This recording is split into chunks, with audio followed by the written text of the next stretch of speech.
चले जी, बिस्मिल्लाहिर्रहमानिर्रहीम, अस्सलाम वालेकुम। रहमतुल्लाह। तो आज हमारी क्लास है डीएसआर की और पहली क्लास है।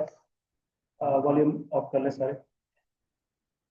तो आज की क्लास में हमने एक आप उसको क्यों ओवरव्यू लेना है इस सब्जेक्ट का, और कुछ चीजें हैं जिनको हमने क्लियर करना है, और हमने इसका एक लिंक देखना है कि हमारे सब्जेक्ट में ये सिलेबस क्यों मौजूद है।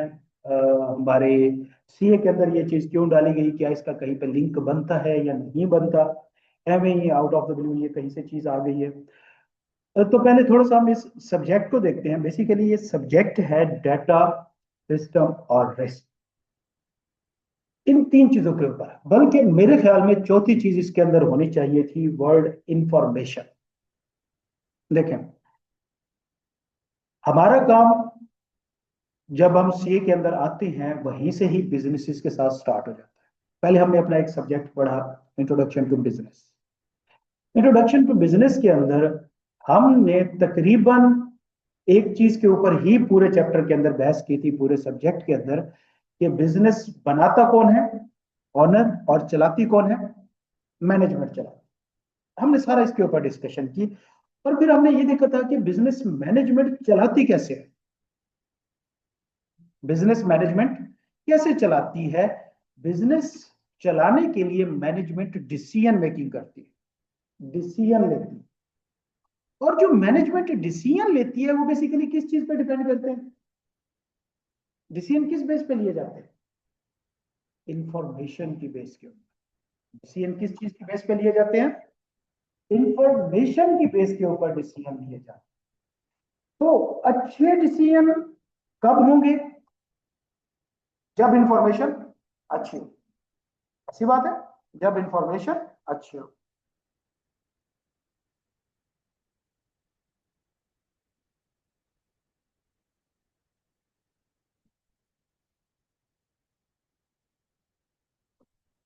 जब इंफॉर्मेशन अच्छी हो, इंफॉर्मेशन अच्छी को हम कहते थे कि इंफॉर्मेशन एक्यूरेट होनी चाहिए। एक इंफॉर्मेशन एक्यूरेट कब होती है,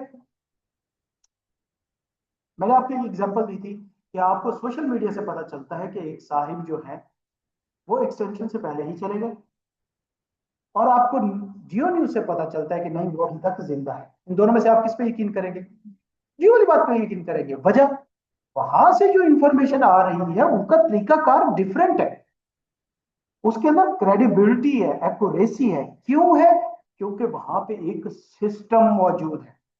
वो जो इंफॉर्मेशन आ रही है कैसे आ रही है, एक सिस्टम के जरिए आ रही है। तो लिहाजा उस इंफॉर्मेशन की एक्यूरेसी बढ़ जाती है बनस्बत एक सोशल मीडिया की पोस्ट में कोई भी उठ के को लगा देता है। वहां पे कोई सिस्टम नहीं है, कोई वेरिफिकेशन का वहां पे नहीं है, किसी किस्म की वैलिडेशन नहीं होती, कोई बीच में सोर्सेज इंक्लूड नहीं है, और इनोनिमस है, कोई रिस्पॉन्सिबिलिटी नहीं ले रहा होता। तो लिहाजा एक इंफॉर्मेशन अच्छी कब होती है, जब वो किसी ना किसी सिस्टम के जरिए आती है।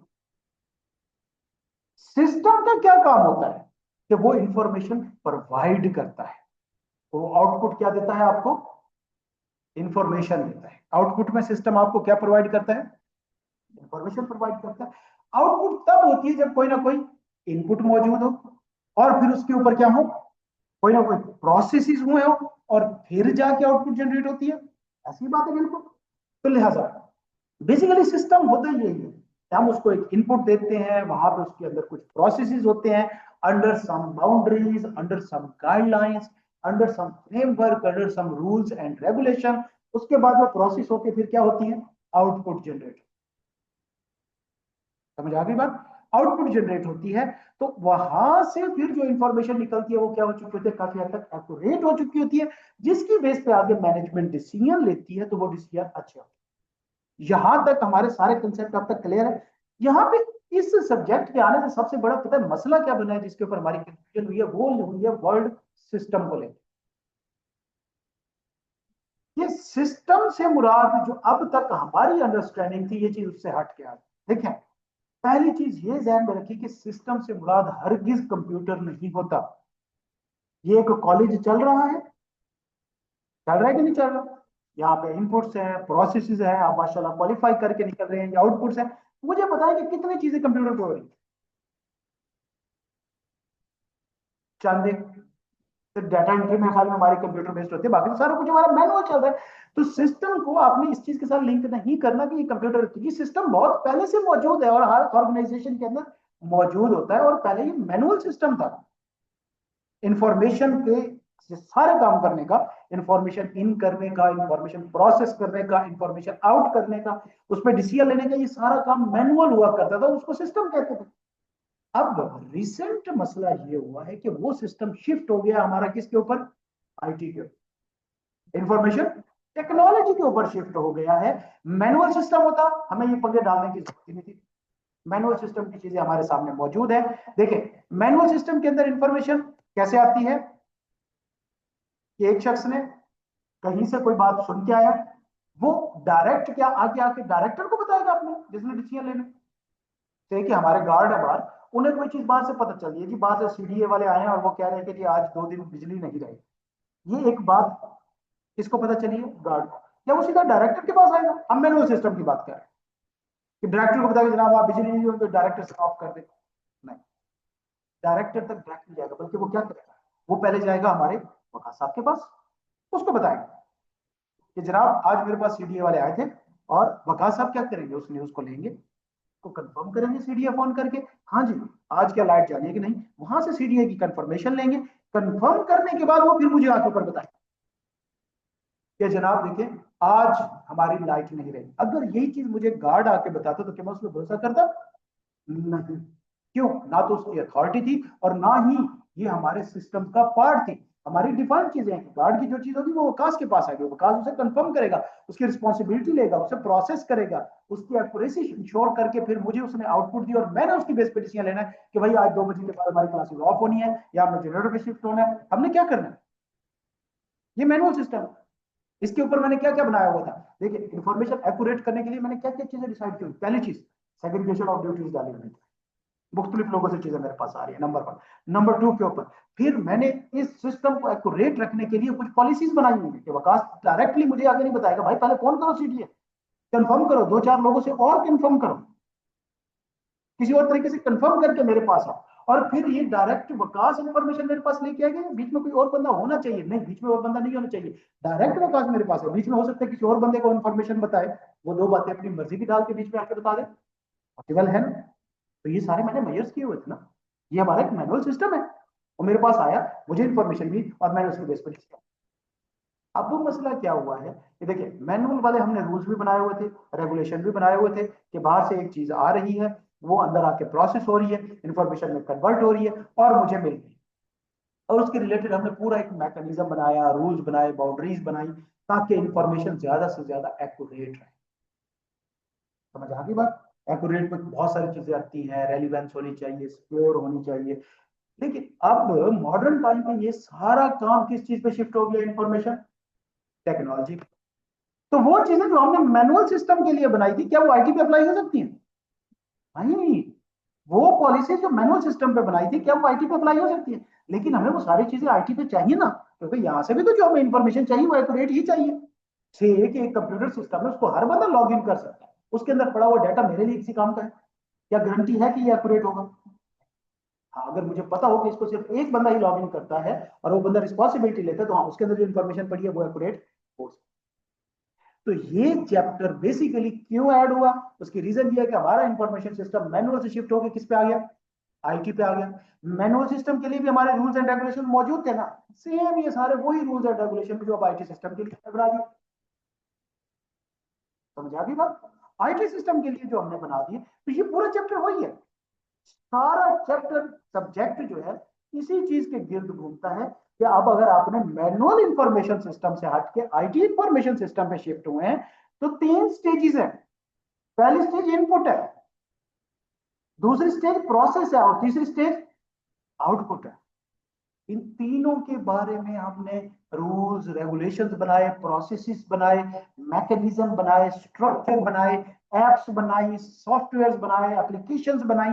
क्यों, एट द एंड हमारा ऑब्जेक्टिव क्या है कि जो इंफॉर्मेशन आनी चाहिए वो क्या होनी चाहिए, एक्यूरेट हो, ताकि उसकी बेस पे जो हम डिसीजन लें तो हमारे डिसीजन एक्यूरेट हो, स्ट्रांग हो और उसकी बेस पे बिजनेस हमारा सस्टेन।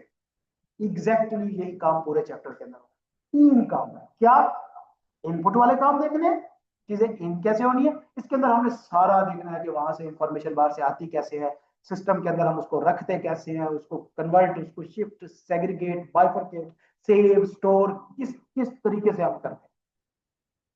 दूसरी चीजें फिर हमारी प्रोसेस से रिलेटेड होंगी कि हम वहां से डाटा को किस तरह फिल्टर करते हैं, अपनी मर्जी की इंफॉर्मेशन निकालते हैं, रिपोर्ट्स की फॉर्म में कन्वर्ट करते हैं, ग्राफ की फॉर्म में, चार्ट्स की फॉर्म में करते हैं। और तीसरी चीज आउटपुट के हवाले से होगी, एट द एंड जो इंफॉर्मेशन बचती है वो सिस्टम कैसे, और यही हमारे सब्जेक्ट के अंदर है। पहले हमारा सारा कुछ मैनुअल था और बहुत टाइम से चल रहा था, तो हम तब मैनुअल पढ़ते थे। हमारी जो उस वक्त की रेलिवेंट स्टडीज थी उनके अंदर मैनुअल सिस्टम के बारे में सारा कुछ था, मौजूद था। अब सारा कुछ शिफ्ट हुआ है किसके ऊपर, टेक्नोलॉजी के ऊपर, तो टेक्नोलॉजी के मुताबिक हमें सारा कुछ अब पढ़ना पड़ेगा। समझ आ गई बात? तो लिहाजा ये तीन चीजें ही हमने करनी है इसके अंदर पूरी, और हमने इन तीनों को 3 स्टेप्स के अंदर करना है। तो पहला स्टेप है इनपुट वाला, पहले हमारे 6 चैप्टर उसी के ऊपर है। टोटल चैप्टर देखें तो हमारे 17 है इसके अंदर, और साथ ही 4 अनेक्सियस मौजूद। अनेक्सियस से ज्यादा बेहतर वर्ड में यूज करो तो लॉज, रूल्स एंड रेगुलेशन। 4 तरह के लॉज, रूल्स एंड रेगुलेशन। देखिए, मैनुअल सिस्टम पे भी अप्लाई होते थे laws, rules and regulation, IT वाले सिस्टम पे भी अप्लाई होते हैं। एट द एंड पर्पस क्या है, इंफॉर्मेशन एक्यूरेट करनी। तो अगर देखें तो हमारे पास टोटल 17 चैप्टर हैं, जिसमें से पहले 6 चैप्टर प्राइमरली डील करते हैं पहले 2 काम, इनपुट और प्रोसेस। उसके बाद आगे तकरीबन हमारे चैप्टर जो है वो डील करते हैं हमारे पूरे सिस्टम के बाद, आउटपुट्स के हवाले से। 7 से लेके आप चले आए अराउंड 13, ये हमारे सिस्टम के बारे में डील। और उसके बाद जो अगले 14 से लेके 17 तक 4 चैप्टर और नीचे 4 एनेक्जर, बेसिकली इंफॉर्मेशन की एक्यूरेसी के ऊपर काम करते हैं।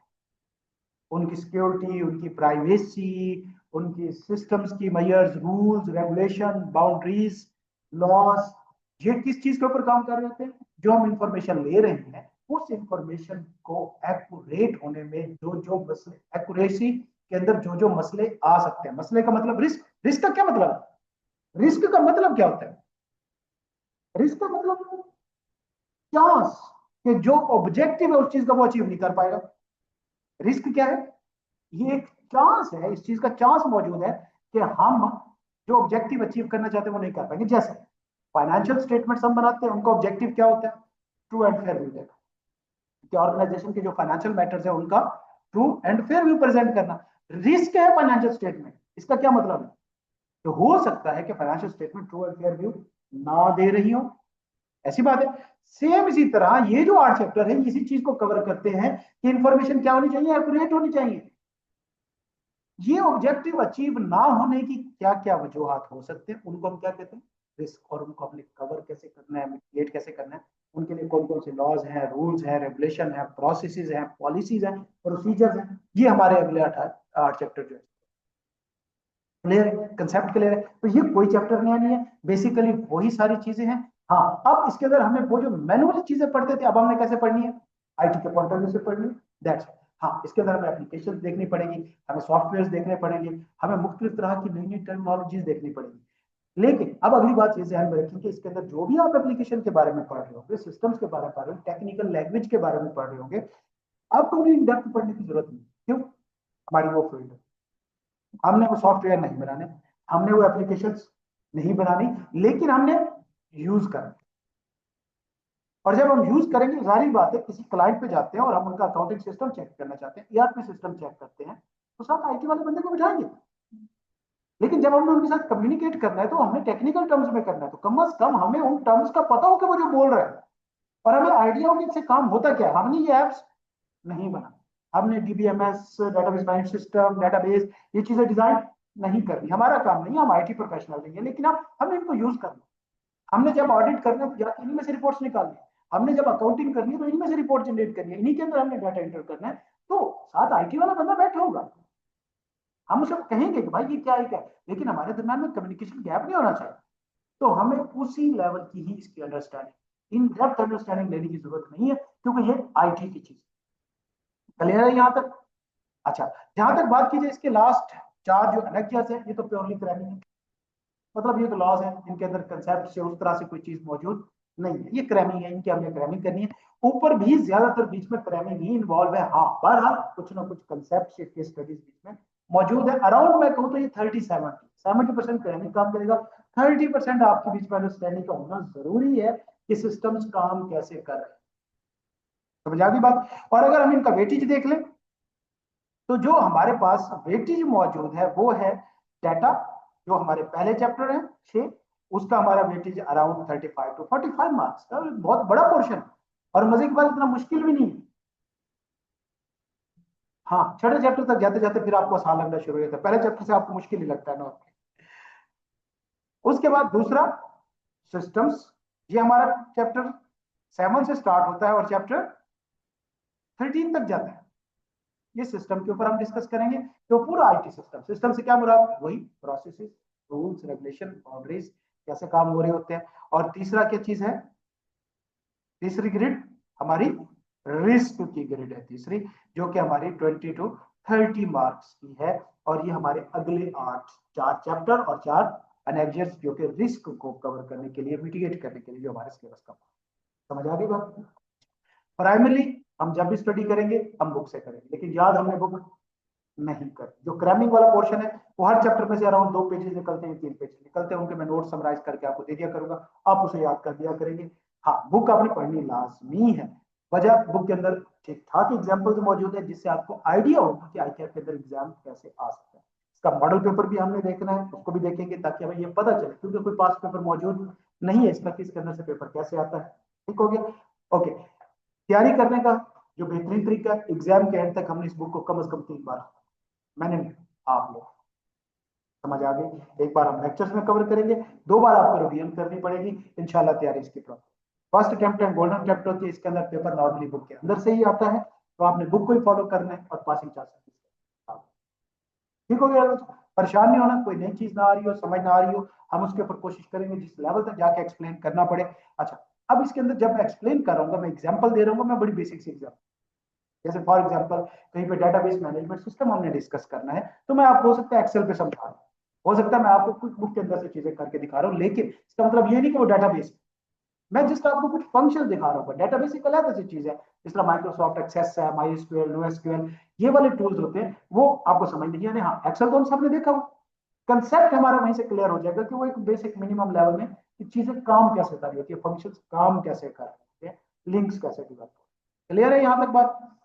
चल, अब जरा बुक में और हमारा जो पहला चैप्टर है इसके ऊपर आ जाते हैं। और पहला चैप्टर हमारा है इनपुट्स के साथ स्टार्ट करते हैं। सिस्टम क्या होता है? इंफॉर्मेशन टेक्नोलॉजी का हमने पढ़ा हुआ है, इनपुट, प्रोसेसेस, आउटपुट। इनपुट की हम सबसे पहले बात करते हैं कि सबसे पहली चीज देखें, एंड ऑब्जेक्टिव क्या है इस सारे काम का? आउटपुट से भी आगे क्या होता है? किसके लिए आउटपुट जनरेट कर रहे हैं?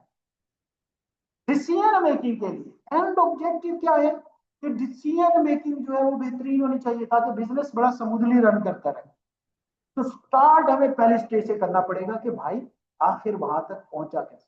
पहले इनपुट हुई, फिर प्रोसेस हुआ, फिर कन्वर्ट हुई वो इंफॉर्मेशन के अंदर, और फिर जाके उसकी बेस पे हमने क्या किए? डिसीजन।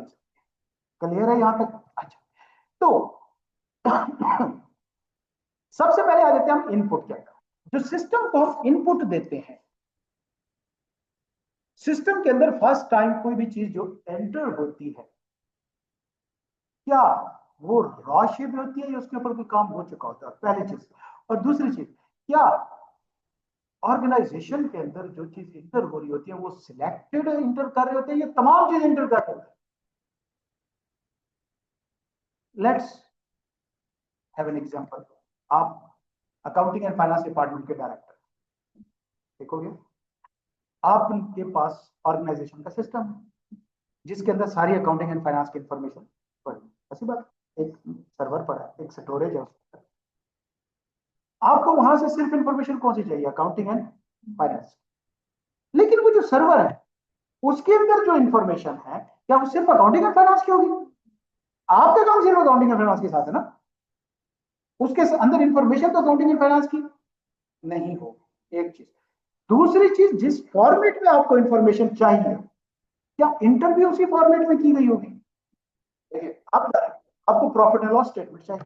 आप जब एक्सट्रैक्ट करेंगे तो आपके सामने स्टेटमेंट कैसे खुलेगी? आपको प्रॉफिट एंड लॉस स्टेटमेंट चाहिए आपके सामने। जब आप उसको एक्सट्रैक्ट करेंगे तो आपके सामने वो एक रिपोर्ट की फॉर्म में लिखी हुई है। ऐसी बात है, रिपोर्ट की फॉर्म में। एक मिनट एक्सेल ओपन हो जाए मेरा।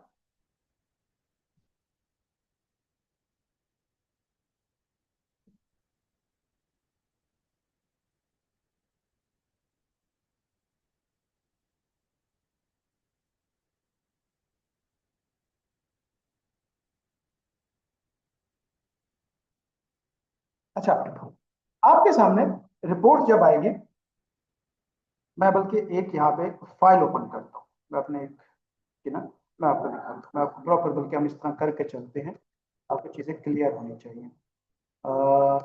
चलते हैं, चलते हैं, नहीं नहीं नहीं,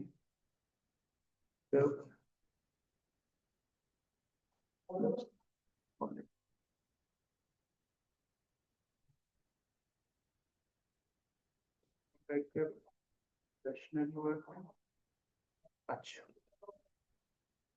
मैं आपको ये दिखा,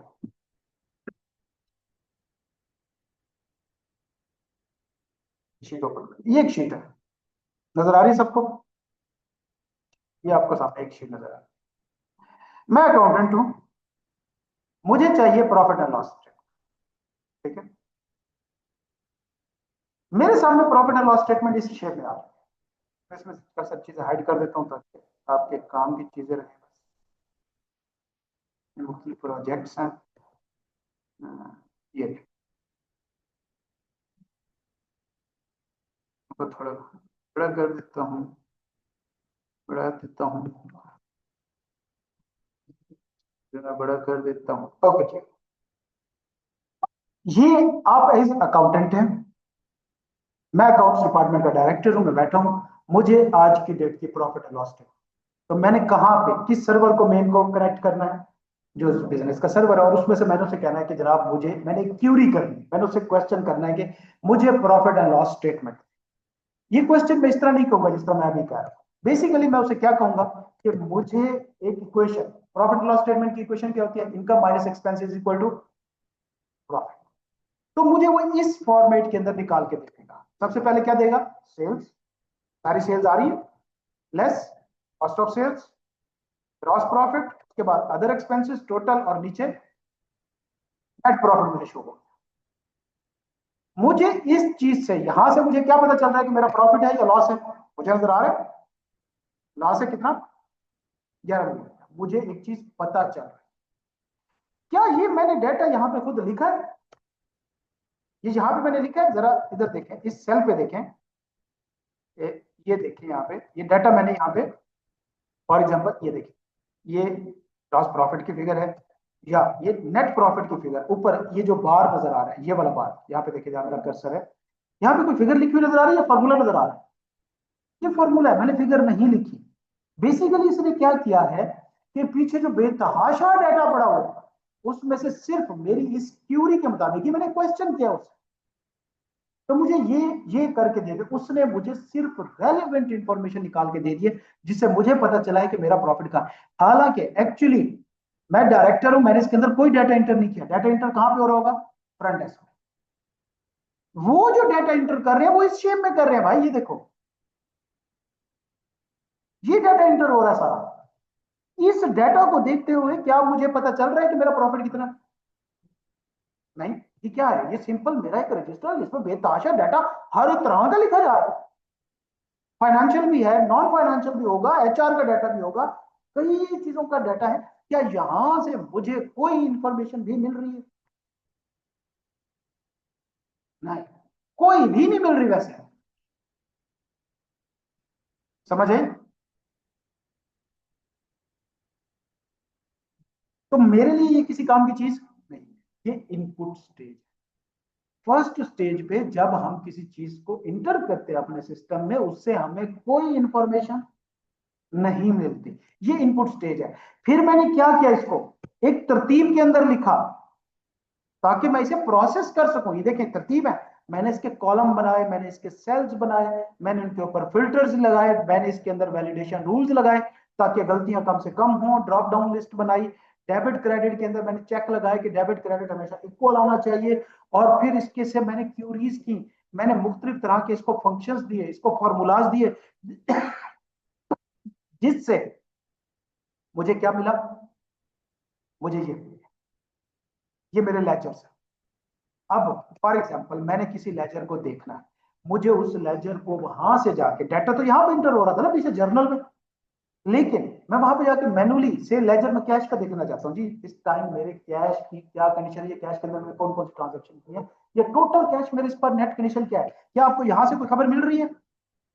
इधर से आपको पता चल रहा है इसका आपके पास नेट कैश क्या है? नहीं। लेकिन जैसे ही मैं यहाँ पे जाता हूँ, मैंने उससे क्यूरी की और ये मेरे यहाँ पे लेजर अकाउंट बने हुए थे, मैं इस पे गया, मैंने कैश पे क्लिक किया और ये मेरे पास रिकॉर्ड है, पूरा कैश का लेजर आ गया। उसके अंदर जो जो मेरी ट्रांजेक्शन थी, डेबिट क्या क्या हो रहा था, क्रेडिट क्या क्या हो रहा था, ऊपर देखें डेबिट कितना है 33 मिलियन, क्रेडिट कितना है 43 मिलियन, और ये -10 मिलियन का यहाँ पे डेफिसिट आ रहा है कैश के अंदर मेरा। क्या मैंने कुछ लिखा यहाँ पे? मैंने कुछ इंटर किया, लेकिन मुझे यहाँ से कैश की इंफॉर्मेशन मिल रही है कि नहीं मिल रही? बिल्कुल मिल रही है, लेकिन यहाँ पे मुझे कोई इंफॉर्मेशन मिल रही है नहीं। ये फर्स्ट स्टेज, यहाँ पे डाटा इंटर होता है, यहाँ पे हमें कोई इंफॉर्मेशन नहीं मिलती। और ये जो आपके सामने चीजें नजर आ रही, क्या इसमें सिर्फ फिगर्स है? इसमें वर्ड्स भी है, इसमें स्पेशल कैरेक्टरिस्टिक्स भी है, इसके अंदर इमेज भी हो सकती है, इसके अंदर ग्राफ भी मौजूद हो सकते हैं। और मैं अकाउंटेंट हूं, क्या मेरे लिए सारे का सारा डाटा रेलिवेंट होगा? इसमें नॉन फाइनेंशियल डाटा भी तो है, क्या मेरे रेलिवेंट है? जब एचआर वाले बंदे बैठ के काम कर रहा होगा, उसका सिस्टम सिर्फ उसको इसमें से एचआर की इंफॉर्मेशन है। तो पहली चैप्टर जो हमारा है वो बेसिकली इस इनपुट के ऊपर काम करता है कि आपने जो चीजें इंटर करते हैं फर्स्ट स्टेज पे, जिनकी कोई शक्ल समझ सूरत नहीं होती, उसे हम इंफॉर्मेशन नहीं कहते, बल्कि हम उसे क्या कहते हैं? डाटा। क्या कहते हैं? डाटा। जब के प्रोसेस होके जब आपके सामने कोई चीज आए जिसका कोई मतलब बन रहा हो, जिसकी बेस पे आप डिसीजन ले पाए, उसे हम क्या कहते हैं? इंफॉर्मेशन। समझ आ गई? इंफॉर्मेशन और डाटा का फर्क आपको क्लियर हुआ? क्लियर है मेरा बच्चा? ओके। तो ये चीजें हैं जो मैं आपको कंप्यूटर में दिखा सकता हूँ, मैं नॉर्मली पढ़ाते हुए नहीं दिखा सकता। रट्टा मारने के तो हम मार लेंगे, लेकिन हमारे कंसेप्ट क्लियर नहीं होंगे। ठीक हो गया? ओके। अब हम बुक पे आ जाते हैं, बुक से हम साथ साथ पढ़ते जाते हैं और इसको देखते भी जाते हैं।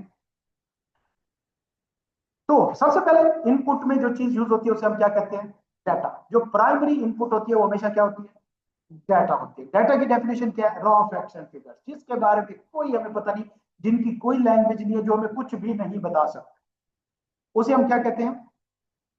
डाटा कहते हैं। रॉ फैक्ट एंड फिगर, जिसके अंदर फिगर की फॉर्म में डाटा, इसके अंदर वर्ड की फॉर्म में डाटा, इसके अंदर कैरेक्टर की फॉर्म में, पिक्चर की फॉर्म में, इमेज की फॉर्म में, पीडीएफ फाइल हो सकती है, एक्सेल फाइल हो सकती है, किसी भी फॉर्मेट के अंदर फाइल के अंदर डाटा हो सकता है। डाटा किसे कहते हैं? वो चीजें, वो फैक्ट्स, वो फिगर जिनसे हमें कुछ पता नहीं चलता, उसे हम डाटा कहते हैं। टाइप्स ऑफ डाटा, दो मेजर टाइप्स है, क्वालिटेटिव डाटा और क्वांटिटेटिव डाटा। क्वालिटेटिव वो डाटा होता है जो नॉन न्यूमेरिकल होता है, या मैं आपको कहूं तो जिसको स्पेसिफिकली मेजर करने के कोई यूनिट्स मौजूद नहीं। जैसे ये मोबाइल अच्छा है या बुरा है? अच्छा है। किस यूनिट के हिसाब से आप मेजर करेंगे? कितने किलोग्राम अच्छा है और कितना अच्छा है? ग्रेड 1, ग्रेड 2, ग्रेड 3, ग्रेड 5 तक अच्छा है। ये डाटा क्या कहलाता है? क्वालिटेटिव, जिसके मेजरिंग यूनिट आपके पास नहीं होते। जिस तरह आपकी परफॉर्मेंस पुअर, गुड, एक्सीलेंट, ये करके हम कर लेते हैं, लेकिन क्या हम उनको वर्ड्स में या फिगर्स में कन्वर्ट कर सकते हैं? जिसकी परफॉर्मेंस 60% अच्छी है, इसका बिहेवियर, ये क्वालिटेटिव। और क्वांटिटेटिव डाटा क्या होता है? जिनको मेजर किया जा सके, इनके यूनिट्स हो। समझ आ गई बात? बस ये साथ साथ नोट्स बनाते जाएं, इतने काम की चीजें हैं, बाकी बीच में बेताशा चीजें लिखी हुई हैं, आपने नहीं करनी, कोई जरूरत नहीं। समझ आ गई बात? क्वालिटेटिव और क्वांटिटेटिव दो टाइप्स है। क्वालिटेटिव टाइप की फिर दो टाइप्स है, नॉमिनल डाटा और ऑर्डिनल डाटा। नॉमिनल डाटा है, ऑर्डिनल डाटा।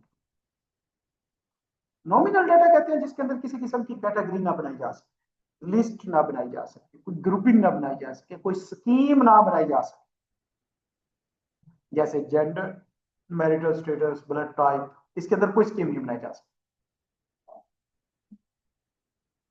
और जबकि ऑर्डिनल डाटा क्या होता है, इसके अंदर कैटेगरीज होती है, मीनिंगफुल कैटेगरीज होती है, जैसे पुअर, गुड, बेस्ट, सेटिस्फैक्टरी। ये हम एक सीरीज में, किसी तरतीब में हम इसको लिख सकते हैं। ब्लड ग्रुप तरतीब में लिखे जा सकते हैं, हर शख्स का डिफरेंट है। जेंडर तरतीब में लिखे जा सकते हैं, नहीं, कोई मेल है कोई फीमेल है, इनकी लिस्ट नहीं बनाई जा सकती, लेकिन हाँ ये तो बनाया जा सकता है, अच्छा, गुड, पुअर, बेस्ट और एक्स्ट्राऑर्डिनरी, एक्सेप्शनल। तो वो चीजें जिनकी किसी किस्म की तरतीब बनाई जा सके, उस डाटा को हम क्या कहते हैं, ऑर्डिनल डाटा। और जिसकी तरतीब ना बनाई जा सके उसे हम क्या कहते हैं, नॉमिनल डाटा। ये हमारी क्वालिटेटिव डाटा की टाइप है। उसके बाद क्वांटिटेटिव डाटा क्या होता है, जिसको मेजर किया जा सकता है, जिसको लिखा जा सकता है, जिसके मेजरिंग यूनिट हो सकते हैं। फिर उसकी कितनी टाइप्स है आगे, दो, डिस्क्रीट डाटा और कॉन्टिन्यूअस डाटा। डिस्क्रीट डाटा क्या होता है, data is countable and often represent the whole number. इसके अंदर डेसिमल चीजें नहीं होती, फुल नंबर की फॉर्म में डाटा होता है। नॉर्मली डेसिमल की शेप में नहीं हो सकता, जैसे 1 मैंगो, 2 मैंगो, क्या 1.5 मैंगो हो सकता है, नहीं। 1%, 2%, क्या 1.5% हो सकता है, हाँ होते हैं, 1.5 होते हैं, आधे भी होते हैं, 1.5 फुटिये भी होते हैं। तो वो हमारी और चीज है, लेकिन ये वो डाटा होता है जिसको आप फर्दर डेसिमल्स के अंदर कन्वर्ट नहीं कर सकते। और कॉन्टिन्यूस डाटा क्या होता है, जिसको आप डेसिमल की फॉर्म में लिख सकते हैं, जैसे 1 रुपया, 1 रुपया 50 पैसे, ये डेसिमल की फॉर्म में लिखा जा सकता है। तो क्वांटिटेटिव डाटा की भी कितनी टाइप्स है, तो डिस्क्रीट डाटा और कॉन्टिन्यूस डाटा। तो बेसिकली डाटा की कितनी टाइप्स है, दो, qualitative data, quantitative data. Qualitative data की कितनी टाइप्स है, टू, कौन सी, नॉमिनल डाटा और ऑर्डिनल डाटा। जबकि क्वांटिटेटिव डाटा की, ओके। आगे हमारी डाटा की कैटेगरीज। कैटेगरीज के हिसाब से डाटा दो टाइप का होता है, स्ट्रक्चर और अनस्ट्रक्चर। स्ट्रक्चर्ड का मतलब ये होता है कि वो डाटा जो सीक्वेंस के अंदर, मैं आपको एक एग्जांपल देता हूँ, किसी भी ऑर्गेनाइजेशन के अंदर जो मैनेजमेंट होती है, कि सारी की सारी मैनेजमेंट एक ही लेवल की होती है, टॉप मैनेजमेंट होती है और लोअर मैनेजमेंट होती है, ऐसी बात है। इनके अंदर तरह हम काम को देख लें कि काम क्या क्या होते हैं, थोड़ा सा और फरमाइएगा इस जगह पे। जो टॉप मैनेजमेंट होती है वो एक डिसीजन लेती है, जो मिडिल मैनेजमेंट होती है उस डिसीजन को अचीव करने का प्लान बनाती है, और जो लोअर बॉटम अचीवमेंट मैनेजमेंट होती है वो उसका एक्शन कर, उसको अचीव करने, ऐसी बात है ना। जो टॉप मैनेजमेंट डिसीजन लेती है ना वो अनस्ट्रक्चर्ड डिसीजन, जबकि नीचे वाली मैनेजमेंट जो डिसीजन ले रही होती है वो स्ट्रक्चर्ड डिसीजन। मैं आपको एग्जांपल दे रहा हूँ, सीक्वेंस आपको समझ आ जाएगा। देखें, एक डायरेक्टर साहब है, बोर्ड ऑफ डायरेक्टर बैठा और उन्होंने एक डिसीजन लिया कि हमने अपनी कंपनी का जो मार्केट शेयर है वो 20% से इंक्रीज करना। समझ आ गया, ये उनका एक डिसीजन था मीटिंग के अंदर। और दूसरा डिसीजन था कि जनाब हमने अपना HR डिपार्टमेंट जो है उसको हमने रेनोवेट करना है या उसका साइज बड़ा करना है। ये दो डिसीजन, मुझे बताएं इन दो डिसीजन का आपस में कोई लिंक है, कोई डिपेंडेंसी है एक दूसरे के ऊपर, नहीं। लेकिन जब बोर्ड ऑफ डायरेक्टर ने डिसीजन लिया कि हमने अपना मार्केट शेयर 30% से इंक्रीज करना है, उससे नीचे वाली जो मैनेजमेंट है जब वो डिसीजन लेगी तो वो कैसे लेगी, उसका डिसीजन यही होगा कि हमने इस 30% को अचीव कैसे करना है। उसका डिसीजन इस ऊपर वाले डिसीजन के साथ लिंक है कि नहीं है, और फिर उससे नीचे वाली थर्ड लेवल की मैनेजमेंट भी जो डिसीजन लेगी वो इसके साथ लिंक होगा कि नहीं होगा, ये बात है। ये जो डिसीजन है ये लिंक्ड है ऊपर एक दूसरे के साथ।